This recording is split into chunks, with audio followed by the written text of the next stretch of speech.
Hello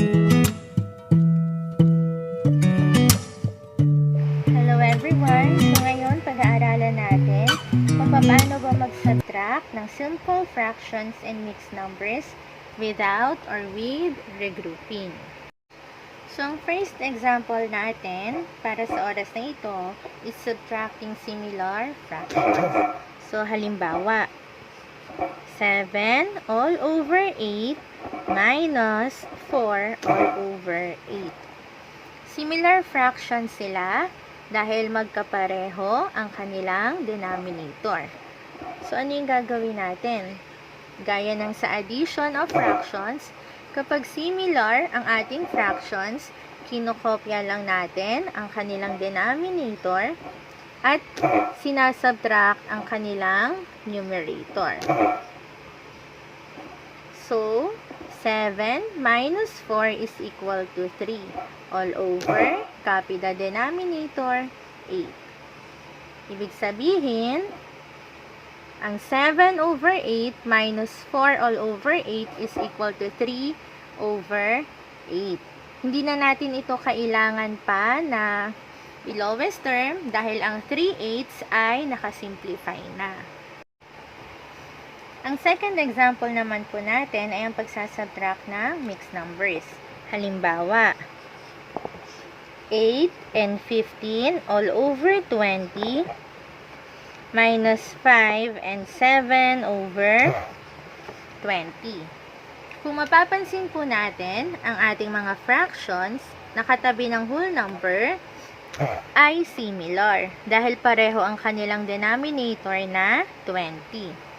So, ang una natin gagawin ay i-subtract natin ang kanilang mga whole numbers. So, 8 minus 5 is equal to 3. Sunod naman, kopyain ang denominator na 20 dahil sila ay magkapareho. Then, i-subtract ang mga numerator. 15 minus 7.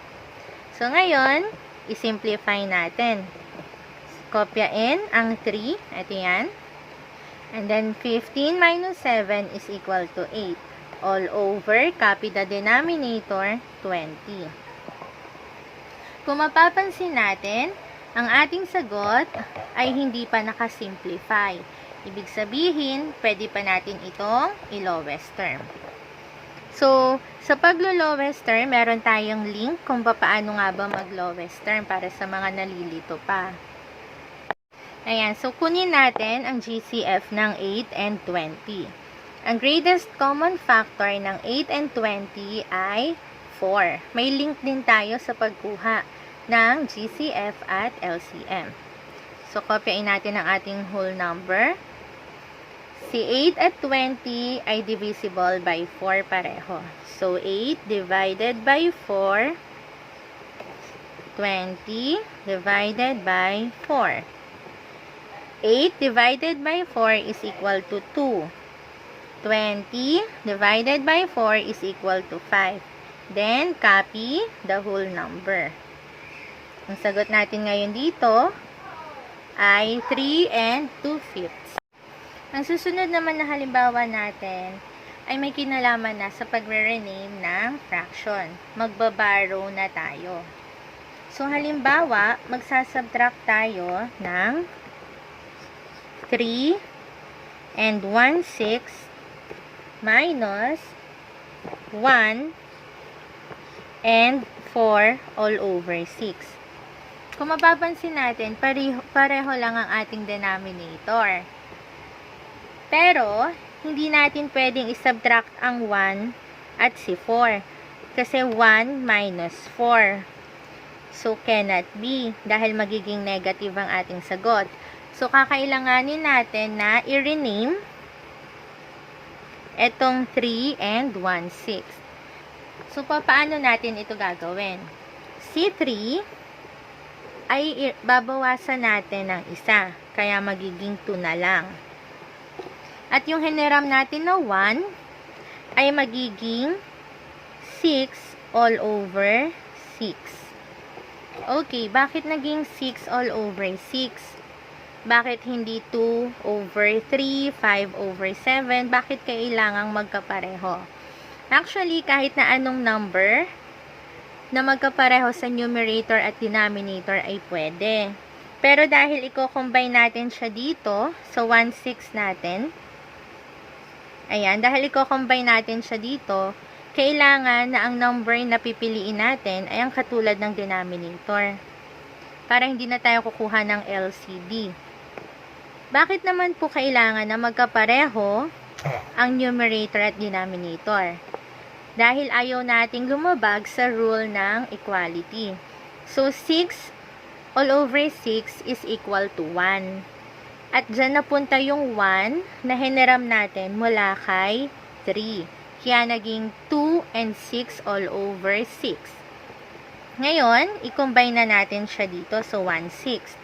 So, let's copy the whole number 2. And then, since pareho ng denominator, copy the denominator. Then, add the numerator. 6 plus 1. Copy 2 again. 6 plus 1 is equal to 7. All over, copy the denominator is 6. So, ang ating 3 and 1/6 ay magiging 2 and 7/6. Pwede na natin siyang i-minus kay 1 and 4 all over 6. Ito yon. Okay, so, balik na tayo dun sa ginawa natin kanina. Diretso na tayo na magsasubtract ng whole numbers and numerators dahil pareho ang kanilang denominator. So, 2 minus 1 is equal to 1. And then, copy the denominator because they are similar fractions. Then, subtract 7 and 4. Let's copy 1. 7 minus 4 is equal to 3. All over 6. Okay, so ano yung napansin nyo sa ating sagot? Kailangan pang i-simplify. So, ano yung GCF ng 3 at ng 6? Pwede silang i-divide sa number na 3. So, that will give us the answer of 1. And 3 divided by 3 is equal to 1. All over 6 divided by 3 is equal to 2. So, ang sagot natin para sa problem na ito ay 2 and 1/2. Sana nasusundan natin. Next example naman natin to subtract ay ang 4 and 4 all over 5 minus 2 and 1/4. So, dito sa ating example, mapapansin natin na meron na tayong dissimilar fractions. So, this is 1/4 and 4/5. So, kapag magkaibang ating denominator, again, kinukuha natin ang kanilang LCD. So, kailangan nating i-align ang ating mixed numbers. So, ibaba natin, isulat natin vertically. 2 and 1/4. Ayan.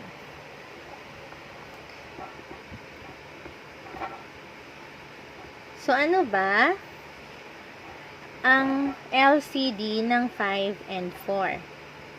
So, ang LCD nila ay 20. So, alam na natin kung paano kumuha ng LCD. Next, let us do the next step. 20 divided by 4 is 5 times 1.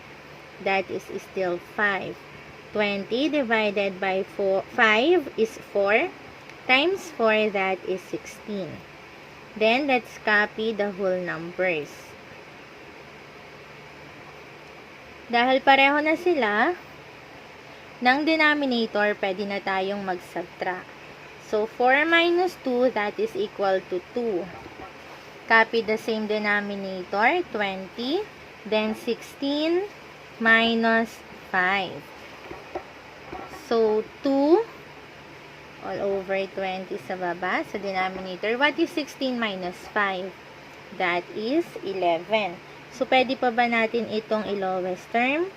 Hindi na. So, this will serve as our final answer. Okay, so another example natin is 10 and 1/4 minus 3 and 7/8. So, kung mapapansin na natin dito, dissimilar ang ating fractions. So, kukunin ulit natin ang kanilang LCD. So, napag-aralan na natin yan ha, ang LCD. So, ang LCD ng 1/4 and 7/8 ay 8. So, 8 divided by 4 is 2 times 1, that is 2. 8 divided by 8 is 1 times 7, that is 7. Then, copy the whole numbers. Ayan na, sinulat lang. Then, pwede na tayong mag-minus. 10 minus 3. Oops, wait lang. Hindi pala tayo pwede pang mag-minus. Bakit? Kasi, ang nasa taas nating numerator ay mas mababa kesa dito sa numerator natin sa baba. So, ibig sabihin, we cannot subtract 2 by 7. Hindi pwede. Dahil ang magiging sagot natin dyan ay negative. So, ano yung gagawin natin? We need to borrow 1 mula kay 10. So, paano natin yun gagawin? Ginawa na natin siya kanina, uulitin lang natin. So, this time, magbaborrow na tayo ng 1 kay 10. Magre-rename tayo ng fraction. So, si 10 sa baba. Si 10 and 2/8 ay kailangan nating i-rename. So, si 10, magbaborrow 1 tayo sa kanya. So, si 10 ay magiging 9. Kasi yung 1 niya ay gagawin nating equivalent fraction. So, ano yung kukunin natin na fraction? Dahil 8 ang ating denominator, 8, yan, 8 all over 8 ang gagamitin natin. Dahil 8 all over 8 is equal to 1. Then, i-add na natin itong ating 2/8. So, ang ating bagong mixed number para dito sa 10 and 2/8 ay magiging 9. Ayan, si 9. And then, let us add 8 plus 2. That is 10. 8. And then, since similar fraction sila na 8 ang denominator, we will just copy. So, ibig sabihin, balik tayo dito. Si 10 and 2/8 ay na-rename na natin, magiging 9 and 10 all over 8. Minus, eto, kopyain natin, si 3 and 7/8. So, kung mapapansin natin, mas mataas na si 10 kesa kay 7, yung value niya. So, pwede na tayo mag-subtract. So, 9 minus 3, that is equal to 6. 10 minus 7, 10 minus 7, dahil similar fractions, let us copy 8. So, medyo mahaba lang ang process natin dito. Pero mga bata, huwag kayong matatakot kasi madali lang ito. Kailangan lang na step by step natin na ginagawa. So, let us copy 6. 10 minus 7 is equal to 3. All over, copy the denominator 8. So, ito na ang ating final answer. 6 and 3/8. Another example natin, number 6. Paano naman kung si whole number ay babawasan natin ng fraction na 4 all over 9. So, paano natin ito gagawin? So, again, i-rename lang natin si whole number at gagawin nating mixed number. So, magbaborrow tayo kay 7 ng 1. So, magiging 6 na lang siya. And then, saan tayo kukuha ng fraction? Yung equivalent fraction niya. Yung kailangan magkapareho yung numerator and denominator. Eh, wala naman siyang katabi na iba. Okay? So, idediretso na natin sa denominator ng ating fraction dito. So, dahil ang kanyang denominator ay 9, at kailangan nila maging similar, 9 na rin ang gagamitin natin. So, si 7 ay magiging 6 and 9/9. Dahil ang 9/9 ay katumbas ng 1 whole. Okay, so dyan napunta si 1. Minus 4 all over 9. Ito yon. So, dahil similar na ang ating fraction, pwede na ulit tayong mag-subtract. Walang ibang whole number, kundi si 6 lang. So, lagay natin si 6 all over. Ayan, so, dahil similar fraction, 9 ang ating denominator. And then, let us subtract 9 minus 4. Let us copy 6. What is 9 minus 4? Okay, that is equal to 5. Copy the denominator, 9. So, our final answer is 6 and 5/9. And for our last example, example number 7, paano naman kung meron tayong mixed number at babawasan natin ng whole number? Okay, so ano ang gagawin natin dito? Dahil obviously naman na mas mataas si 20 and 4/12, kailangan pa ba nating mag-borrow kay 10 at mag-rename ng fraction? Hindi na. So, direct na nating ima-minus si 20 minus 10. Yung whole number lang. And that is equal to 10. And then, wala naman siyang katabing fraction, so kakopyain lang natin. 4 all over 12.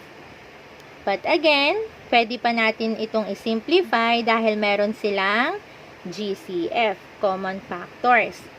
So, si 10 and 4 all over 12. So, si 4 at si 12 ay pwedeng i-divide pareho kay 4 para ma-lowest term. So, 4 divided by 4 is 1. 12 divided by 4 is 3. Huwag kalimutan na laging kopyain ang whole number. Okay, so our answer here is 10 and 1/3. So, ayan mga bata, nawa marami tayong natutunan kung paano ba mag-subtract ng fractions, whole numbers, and mixed numbers. Kung medyo nalilito pa kayo o nahihirapan, huwag mag-atubili na magtanong sa inyong mga magulang o sa inyong mga guro. So, maraming salamat sa inyong